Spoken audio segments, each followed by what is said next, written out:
great love at that time, as long as a reasonable person would feel confined by that threat against property.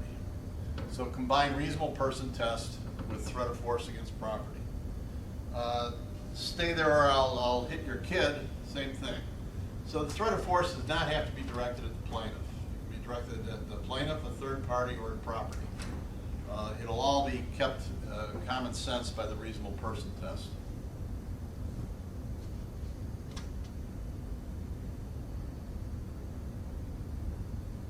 Okay, if you don't have a threat of force or force itself, can words alone create confinement? The courts say yes, but only certain words. Notice threat of force was words. That could confine you if it was reasonable. But also there's other words. Assertion of legal authority is the other category where words can confine someone. You have to understand what the courts mean by assertion of legal authority. What they mean is the person is saying to you, the law requires you to stay confined. The law requires you to stay here. The maitre d' in the restaurant and the waiter run up to you as you're about to leave and say, wait a minute, there's a dispute over the bill, you got to stay here. If you don't, you try to walk away here, you'd be in trouble with the police. That's an assertion of legal authority. That's an assertion the law requires you to stay. Again, it's a reasonable person test. If the defendant is engaged in an assertion the law requires you to stay confined, and stay in the restaurant, stay in this area, and a reasonable person would feel confined under those circumstances, then you've proven defendant caused confinement. If you're, as we used in class, you're at a lemonade stand run by two 5-year-olds, and the sign says 25 cents for lemonade, you give them a quarter, they say that'll be 50 bucks, and the law requires you to stay until we resolve this dispute, I don't think a court would buy that your feeling of confinement was reasonable. So it's against a combination, assertion of legal authority plus reasonable person test. That will amount to causing confinement. So force against person, force against property, threat of force against person, threat of force against property, words asserting the law requires you to stay, assertion of legal authority to compel you to stay. Another example is a conductor, a train accident, person's got a broken leg, wants to go to the hospital, conductor says, no, you got to stay here until you fill out these forms. Would a reasonable person feel confined with the conductor in the uniform telling you, you really got to do this stuff? If they would feel confined on that, then they can sue the conductor of the railroad for false imprisonment. If it turns out the law did not require you to stay. The law requires you to stay, they're not falsely confining you. The last way to prove confinement is where you have refused to effect someone's release, where it's your duty to release them. You're the warden. You cooperated intentionally in confining this person, and then you forgot about them. Their date for imprisonment to be over came up, they're supposed to be released. It was your duty to release. From that point on, it's false imprisonment. Before that was authorized imprisonment. When you say, but I forgot, I never intended, the courts relate the intent back to the initial confinement. You intended to confine them initially. Initially is with consent or with authority. At some point all that left, and you've got the duty to effect their release. So it's a duty to release that causes the confinement from that point. Now, duty is going to exist from relationships or be imposed by law or by contract.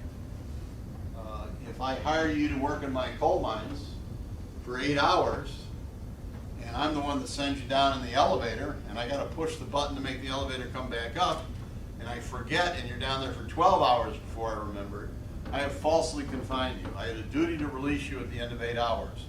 Where did I get my duty? By agreement. I contracted. I agreed with my duty. I accepted the duty. The fact that I never intended to keep you down there for those 3 hours is irrelevant. I did intend to confine you initially. That initial intent works for the later one in duty to release cases. So watch out for duty to release. If someone is walking by and they got a moral duty to push the button and they don't, they laugh at you down there. You do not have false imprisonment against them. They don't have any duty to release you. No law says they have to effect your release. So you need to show a duty to release.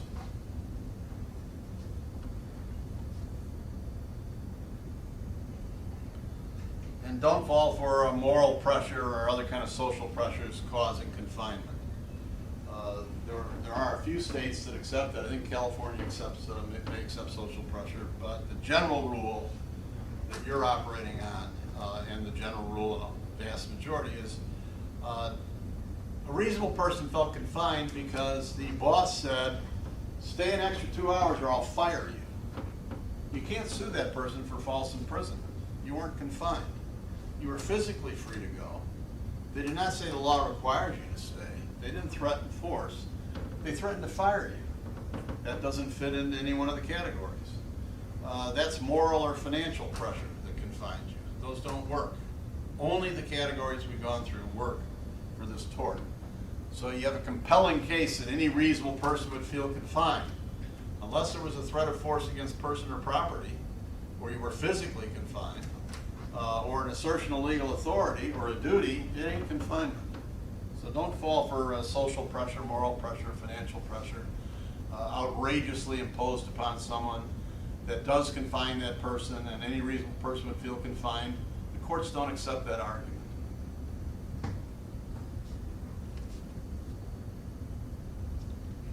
One other issue with confinement is you have to be aware of the confinement.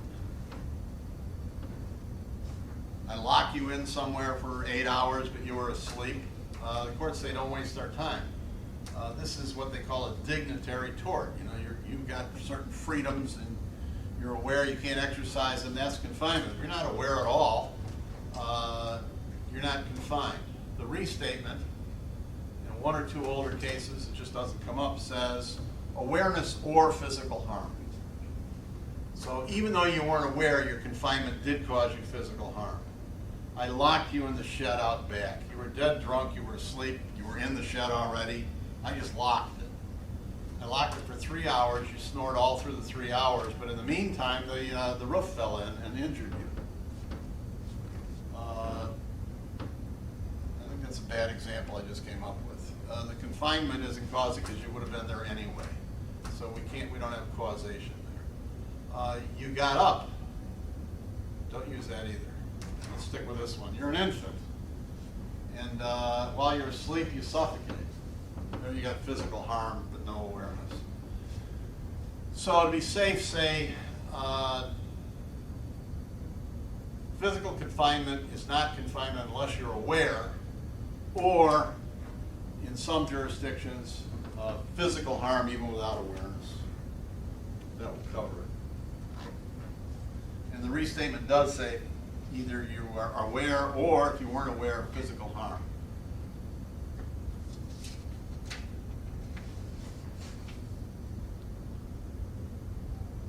Intentional infliction of emotional distress, you really don't have to worry about in the exams, so we're not going to spend much time on it. Remember, the requirements are easy. You got to have extreme and outrageous conduct.